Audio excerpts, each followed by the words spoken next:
करावं। जोरदार टाळ्यांनी स्वागत करूया आदरणीय राजसाहेब ठाकरे यांचं।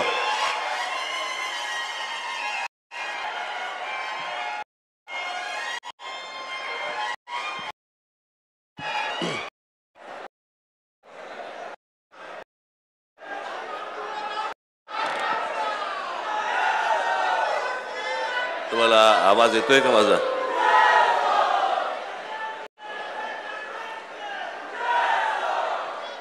येतोय सगळ्यांना?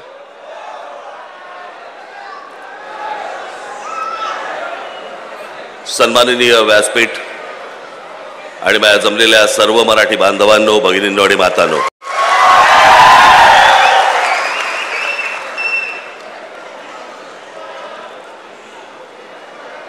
गेले 2 दिवस जरा थोडीशी तब्येत नरम आहे।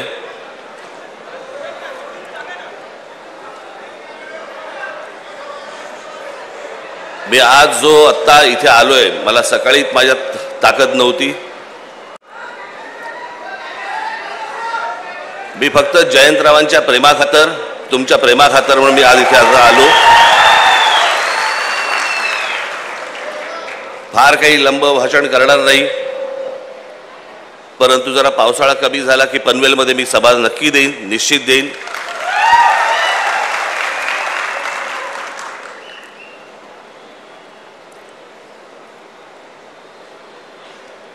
कारण काय झालंय ते हल्ली डॉक्टर सांगत नाहीत। पूर्वीचे आजार कसे आपले ताट नाव घेऊन समोर यायचे, हल्लीचे येतच नाहीत। हल्लीचे आजार आणि सध्याचं महाराष्ट्राचं राजकारण फारसं वेगळं नाहीये। हा या पक्षातून त्या पक्षात गेला, तो त्या पक्षातून त्या पक्षात गेला, मग आपण म्हणतो काय झालं, व्हायरल।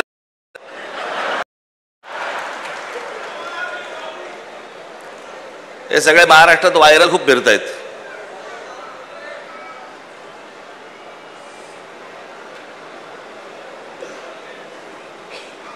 स्वातंत्र्य मिळायच्या अगोदर जवळपास 12 दिवस 13 दिवस अगोदर ज्या पक्षाची स्थापना झाली तो शेतकरी कामगार पक्ष।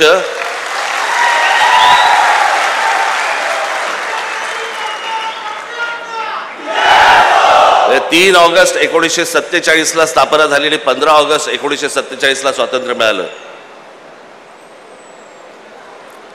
महाराष्ट्रामधला स्वातंत्र्यपूर्व काळात निर्माण झालेला हा एकमेव राजकीय पक्ष।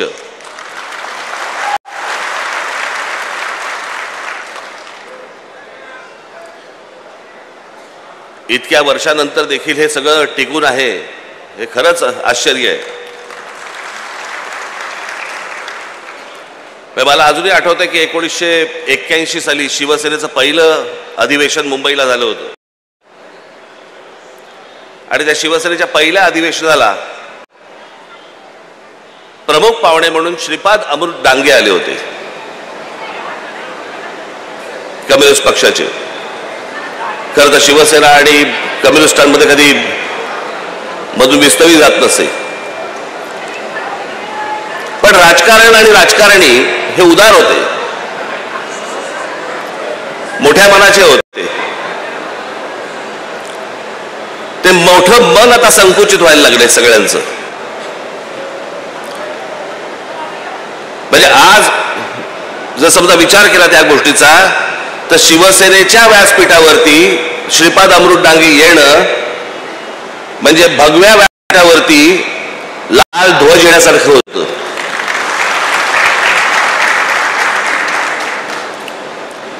आणि आज लाल ध्वजाच्या व्यासपीठावरती 2 भगवे ध्वज हे त्या व्यासपीठावरती आलेले आहेत।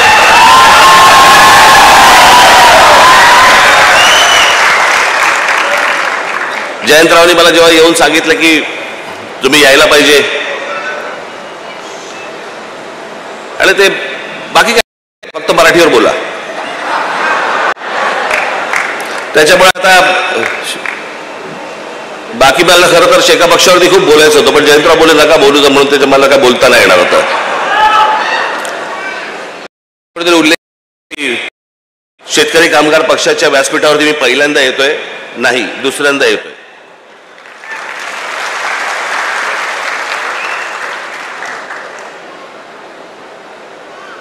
वर्षापूर्वीच्या लोकसभेच्या निवडणुकीला मी जयंतरावांच्या प्रचाराला पण आलो होतो.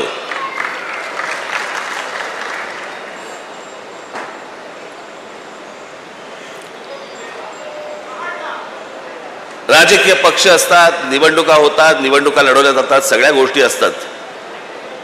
पण आजचा प्रमुख जो महाराष्ट्रामधला मुद्दा आहे आणि खास करून तो रायगड जिल्ह्याचा जो मुद्दा आहे तो मला असं वाटतं तुम्ही सर्वांनी समजून घेणं गरजेचं आहे. पक्षाचा विचार न करता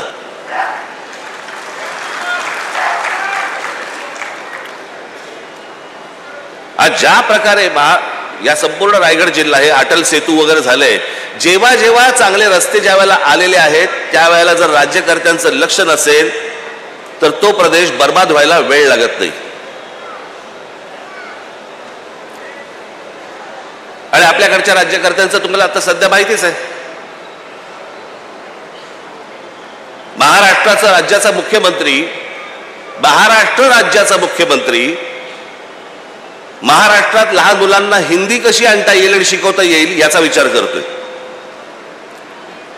पण महाराष्ट्रामध्ये जे काम धंद्यासाठी येत आहेत त्यांना मराठी कशी येईल याचा विचार नाही मुख्यमंत्र्यांच्या मनात.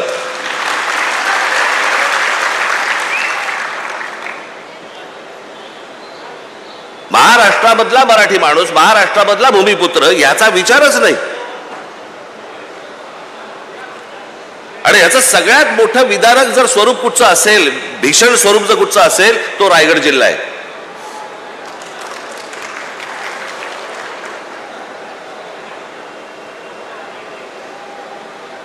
आज या रायगड जिल्ह्यामधल्या अनेक शेतकऱ्यांच्या जमिनी चालल्या आहेत. कुठे चालल्या आहेत, काय चालल्या आहेत? जमिनीचे व्यवहार करणारे पण आपलेच, कुंपणच शेत खात आहे.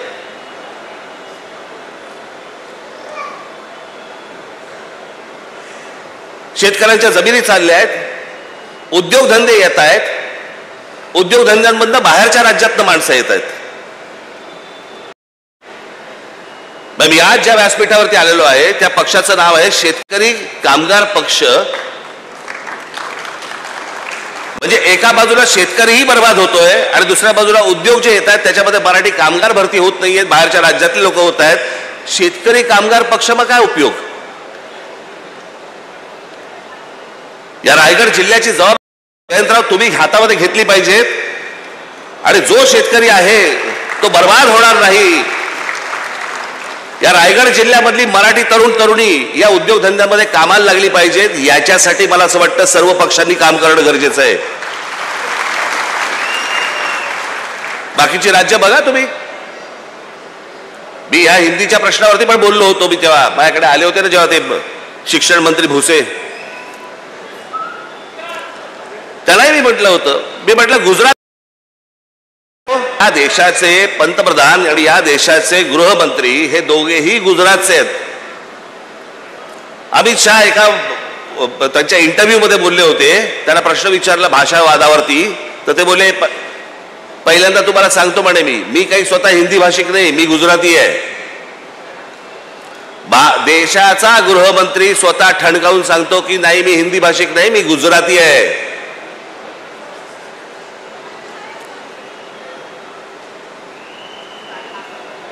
आज पंतप्रधान नरेंद्र मोदी झाल्यानंतर महाराष्ट्रामधले अनेक प्रकल्प गुजरातमध्ये गेले. डायमंड मार्केट गुजरातमध्ये गेलं. प्रत्येक माणसाला त्याबद्दल आम्ही बोलले की संकुचित कसे होतो.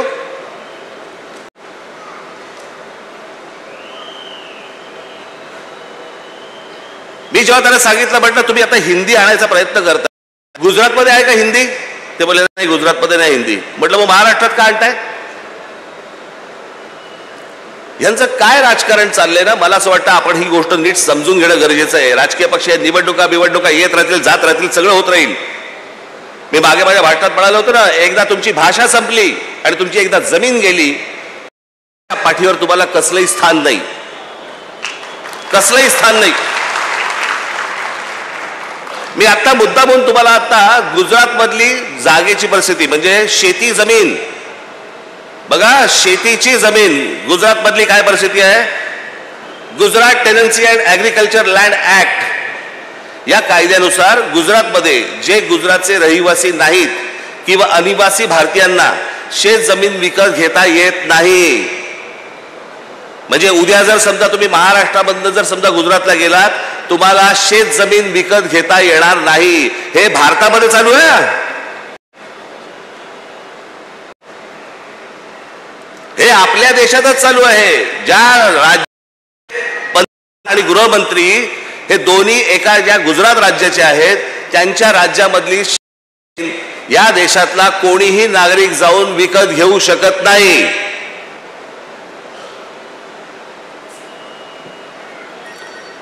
समजा ती विकत घ्यायची असेल तर फेमा नावाचा कायदा आहे, त्याच्या अंतर्गत रिझर्व्ह बँकेकडनं विशेष परवानगी घ्यावी लागते. प्रत्येक जण आपल्या राज्याचा विचार करत असतो, प्रत्येक जण आपल्या राज्यातल्या माणसांचा विचार करत असतो. आम्ही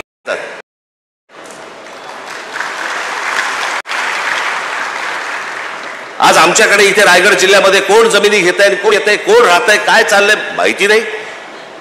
ठाणे जिल्ह्यामध्ये आमच्या कोण येत आहे, कोण राहत आहे, कोण येते माहिती. जवळपास उत्तरेमधले अनेक असे धनदांडगे आहेत आज महाराष्ट्रामध्ये, कोकणामध्ये, खास करून रायगडमध्ये, रत्नागिरीमध्ये, सिंधुदुर्गामध्ये जमिनीच्या जमिनी घेऊन ठेवलेल्या आहेत. आमचेच लोक विकतायत. आमच्या लोकांना एवढंही कळत नाहीये की यातनं आम्हीच संपणार आहोत.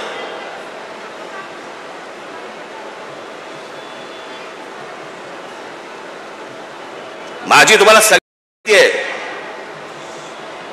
याच्या पुढे उद्योग धंद्यासाठी जर जमिनीसाठी जर तुमच्याकडे लोक आले, तुमच्या जमिनी नुसत्या विकायच्या, त्याला म्हणा आम्ही जेवढे शेतकरी आहोत तुमच्या कंपनीमध्ये आम्ही पार्टनर म्हणून येणार. आमची मुलं तर लागतीलच लागतील तुमच्याकडे कामाला, पण अशा फोकटच्या फाकट आम्ही नुसत्याच जमिनी देणार नाही तुम्हाला. आज या नाही वाचवले आपण, आपल्या हातात काहीही राहणार नाही. उद्या याच ठिकाणी, याच रायगडमध्ये अमराठी नगरसेवक निवडून येतील, अमराठी आमदार निवडून येतील, अमराठी खासदार निवडून येतील. मी जो त्या दिवशी माझ्या एका सभेमध्ये मी सांगितलं ना की हा धोका सगळा अख्खा ठाणे जिल्ह्याला विळखा पडलेला आहे.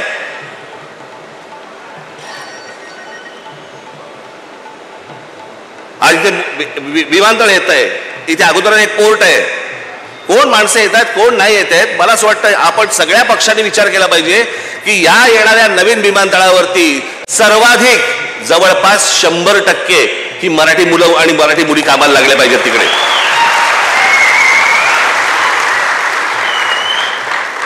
बाहेरून कोणीतरी उद्योगपती येणार, तुमच्याकडच्या जमिनी घेणार, तुमच्याकडचे धंदे घेणार आणि वाटेल तर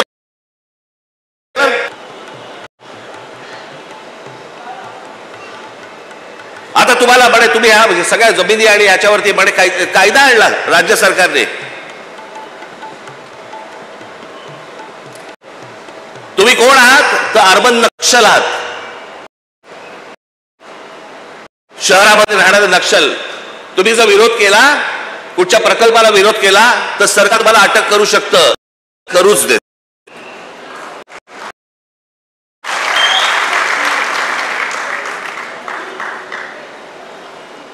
या महाराष्ट्रामध्ये मराठी माणसाच्या थडग्यावरती उद्योग नाही उभे राहणार. उद्योग आणायचे असतील तर मराठी माणसाचा मान सन्मान राखूनच तुम्हाला उद्योग आणावे लागतील, त्याशिवाय तुम्हाला आणता येणार नाही.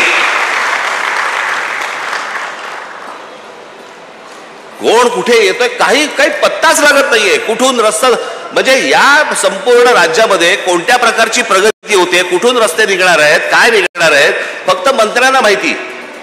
का तेच ठरवणार आणि रस्ता व्हायच्या अगोदर तेच जमीन घेणार आणि मग या सगळ्या उद्योगपतींशी व्यवहार करणार आणि मग सगळे गब्बर होणार आणि मग निवडणुकीच्या तोंडावरती विषय गेला बाजूला, विचार गेला बाजूला, फक्त तोंडावर तुमच्या पैसे फेकून मारणार आणि तुमच्याकडनं मतं घेणार. एवढा एकमेव उद्योग महाराष्ट्रात सुरू आहे. कोणी त्याच्या खोलात जाऊन बघायला तयार नाही, कोणी त्याच्या खोलात जाऊन विचार करायला तयार नाही की याच्या पुढे काय होणार आपलं. थोडक्यात जमिनी विकायच्या, तुमच्याकडे काहीतरी चिटूर पिटूर काहीतरी येणार आणि मग ते पैसे आले की मग काढायला मोकळेच आहेत.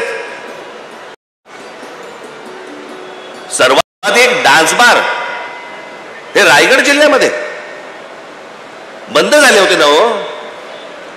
मग अधिकृतरित्या एवढे डान्स बार हे सगळे रायगड जिल्ह्यामध्ये, तेही कोणाचे? तेही मराठी लोकांचे. म्हणजे इथून पिळला गेलात की डान्स बारच्या नादी लावून तिकडून घ्यायचं. अवा रायगड जिल्हा आहे ना, आमच्या शिवछत्रपतींची राजधानी आहे ना इथे.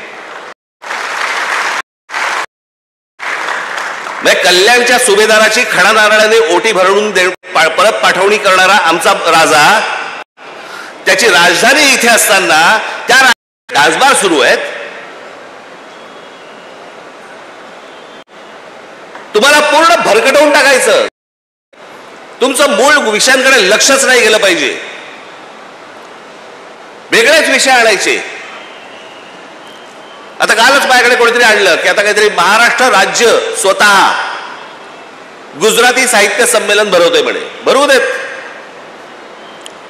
व्यापाराच्या चोपड्यांमधनं पुस्तकाच्या चोपड्यांमध्ये लक्ष गेलं तर जास्ती बरं. पण हे काय चालू आहे? हे नुसतं गुजराती माणसाबद्दलचं प्रेम नाहीये. मराठी माणसाची आणि गुजराती माणसाची त्यात आपण काढू शकतो. काय काय करता येईल याच्यासाठीचे उद्योग आहेत, दुसरं काही नाहीये. त्याला वाटलं होतं की लगेच राज ठाकरे आणि बाकी सगळे संजय राऊत आम्ही सगळेजण रिॲक्ट होऊ त्याच्यावरती. होणार नाही. आम्हाला जे पाहिजे तेच आम्ही करू. तुम्हाला जे पाहिजे ते आम्ही करणार नाही. बिलकुल करणार नाही. ज्या वेळेला समजेल की तुमच्या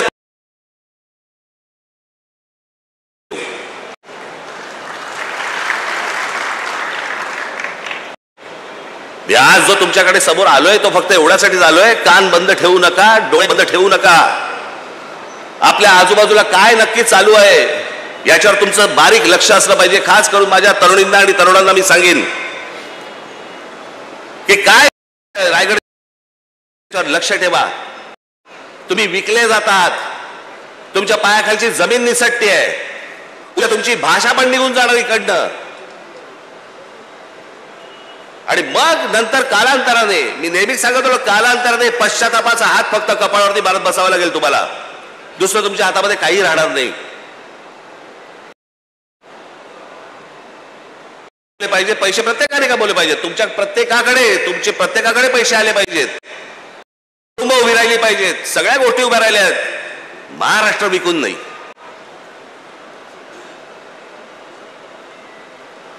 आज बाहेरच्या राज्यांमध्ये आपल्याबद्दलची काय बोलले जात माहितीये?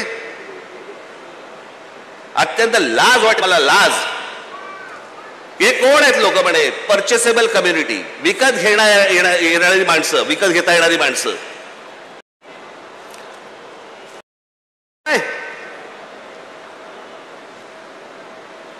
मी जे सतत सांगत आल्यावर 1400 वर्ष राज्य केलेला हा महाराष्ट्र या हिंद प्रांतावरती तो विकला जातो. तो बिकाऊ आहे. त्यातली माणसं विकली जातात. आपलं सगळं जमीन बिमीन सगळं भाषा भिषा सगळ्या गोष्टी सोडून द्यायला तयार होतो महाराष्ट्र आहे. त्यासाठी पुतळे ठेवायचे शिवाजी महाराजांचे डेकोरेशन म्हणून. या गोष्टी शिकवल्या या माणसाने आम्हाला. म्हणजे फारसी शब्द या महाराष्ट्रामध्ये असू नये याच्यासाठी स्वतःचा राजशब्द कोश काढणारा हा माणूस, ज्याने तुम्ही मराठीत बोललं पाहिजे म्हणून सांगितलं, त्या महाराष्ट्रामध्ये आम्ही आमची भाषा विसरतोय, आमचं सत्व घालवतोय, आमचा स्वाभिमान घालवतोय. एक बाबासाहेब पुरस्कार ज्यावेळेला होतात ना त्याला उरतात फक्त जिवंत प्रेत. तुम्ही जिवंत प्रेतांसारखे असता कामा नाहीत. हा महाराष्ट्र आहे. देशाला महाराष्ट्र, त्याची स्वतःची दशा होता कामा नये. तुम्ही जिवंत असलं पाहिजेत. तुम्ही मोठे झाले पाहिजेत. पण महाराष्ट्र होता कामा तुम्ही. इतरांच्या आहारी जाऊन नुसत्या फक्त जमिनी देऊन टाकायच्या. दुसरे उद्योग येत आहेत, बाहेरची माणसं येत आहेत. इथे महाराष्ट्रावरती तुम्ही विरोधात. अहो गुजरातमध्ये आता म्हटलं ना, दोनदा बिहारांना हाकलून दिले. पहिल्या वेळेला 20,000 लोकांना हाकलून दिले. 20,000 लोक. कोणी ते आंदोलन केलं होतं, तो काय नाव त्याचं आमदार,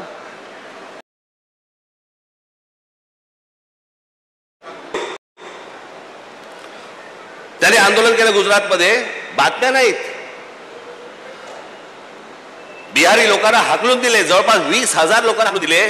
त्या अल्पेश ठाकूरला नंतर भारतीय जनता पक्षामध्ये घेतलं गेलं आणि त्याच्यानंतर त्या अल्पेश ठाकूरला मध्ये 20,000 हाणसाला गुजरातमध्ये जर समजा सत्कार होतो, जेव्हा राज ठाकरे बोलतो तो संकुचित कसा असतो. आता पण म्हणजे आपापली राज्य कशी व्यवस्थित ठेवतात बघा. आणि आमच्या राज्यामध्येच फक्त हे गोंधळ घालायला येत आहेत की तुम्ही हिंदी शिकली पाहिजे, बाहेरच्या राज्यातल्या लोकांना घेतलं पाहिजे. या सगळ्या गोष्टी आता सुरू आहेत. माझी तुम्हाला सगळ्यांना विनंती आहे, मी ज्याला इथे सभा घेईन त्याला मी बाकीच्या इतर सगळ्या गोष्टी बोलीनच, परंतु आजच्या या जयंतरावांच्या आमंत्रणाच्या निमित्ताने तुमच्या पक्षाच्या वर्धापन दिनाच्या तुमच्या समोर येता आलं. 2 शब्द तुमच्या समोर मला बोलता आले. माझी तुम्हाला सगळ्यांना विनंती, हात जोडून विनंती आहे की जागे राहा, कान डोळे उडे ठेवा, सतर्क राहा, आपला महाराष्ट्र विकला जाऊ देऊ नका, एवढीच फक्त विनंती करतो आणि आपल्या सर्वांची मी रजा घेतो. धन्यवाद. जय हिंद, जय महाराष्ट्र. धन्यवाद रावसाहेब. आपण आपल्या मनोगतातून मराठी मनाला